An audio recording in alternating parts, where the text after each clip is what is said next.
Le contexte.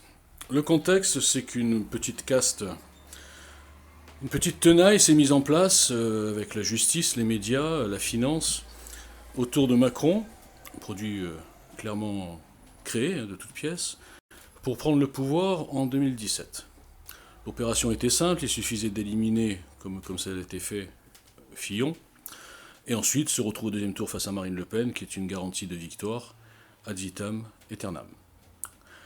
Donc nous avons maintenant, depuis 3 ans, à la tête de l'État, une équipe non seulement d'incompétents, mais d'anti-France. Toute la politique est axée sur de l'anti-France, de l'anti-nation, de l'anti-identité, de l'anti-tout ce qui fait notre pays, et même de l'anti-racine chrétienne, de l'anti-tout. De l'anti-tout pour des intérêts, comme je l'ai déjà dit, qui sont souvent, peut-être pas occultes, mais en tout cas qui ne sont pas ceux de la France.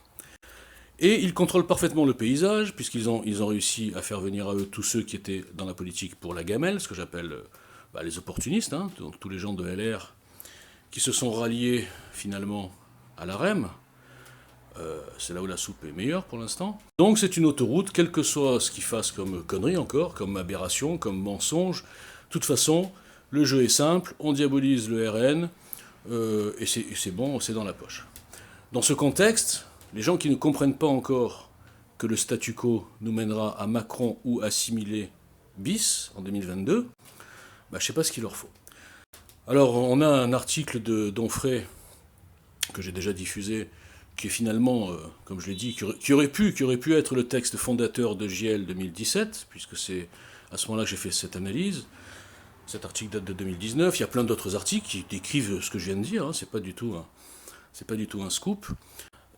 Et il y a des gens qui commencent à comprendre que le autre chose, ce dont je parle depuis 3 ans maintenant, ça peut être quelque chose de nouveau, c'est-à-dire c'est pas un parti qui existe, c'est un mouvement initié par des citoyens qui sera rejoint par quelques politiciens, quelques cadres, et par des gens, on va dire médiatiques, qui ont envie de s'investir pour leur nation, en voyant la gravité de la situation, et qui pourraient non seulement améliorer la trame de programme qui est déjà là, qui représente à mon avis l'axe de beaucoup de citoyens, mais qui nécessite bien sûr des améliorations et des gens un peu plus compétents, et de cette équipe de travail, de ce regroupement entre citoyens et médiatiques, on va dire, sans aucune forme de hiérarchie, on est tous derrière un tel ou derrière un tel, c'est-à-dire préparer le quoi avant le qui, désigner le qui le plus tard possible, pour qu'il ne soit pas la cible de tous les médias pendant 2 ans, hein.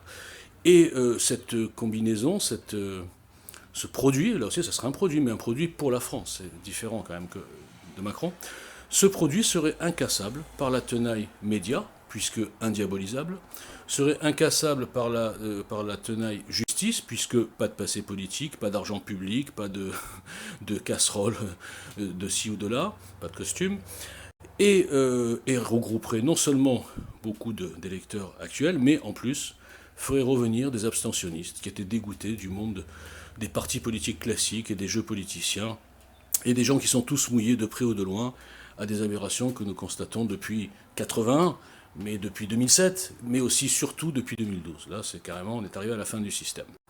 Voilà ce que c'est un petit peu le contexte et le projet EJL.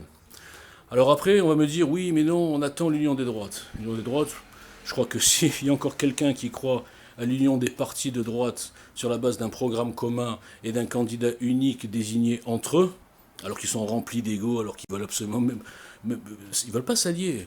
Les gens ne comprennent pas que les gens veulent une alliance, mais les politiciens ne veulent pas, pour plein de raisons, et notamment le RN, maintenant qu'il est en position de force, il veut juste maintenir son statut de premier parti de France, et Marine Le Pen veut maintenir son statut d'impératrice intouchable. Bon. Donc le RN, je crois que vous avez tous compris, enfin j'espère, même si vous ne le dites pas. L'union des droites, vous avez compris. L'homme providentiel qui surgirait de nulle part pour monter son parti, vous avez compris qu'il n'existe pas, sinon on le connaîtrait depuis longtemps. Donc, par le jeu des éliminations et de la simple logique, vous comprenez que la seule voie possible, c'est ce que j'ai dit depuis le début, depuis 3 ans, c'est de construire autre chose, de novateur, avec un programme mixte, mais le bon mixte, pas le mixte macroniste, et surtout, après, des gens d'un profil différent. Voilà. Je ne peux pas être plus clair, je sais bien que personne ne rebondira là-dessus parce qu'il n'y a pas d'argument à opposer à ce raisonnement, mais c'est pas grave, je le poste une 300e fois. Merci, bonne journée.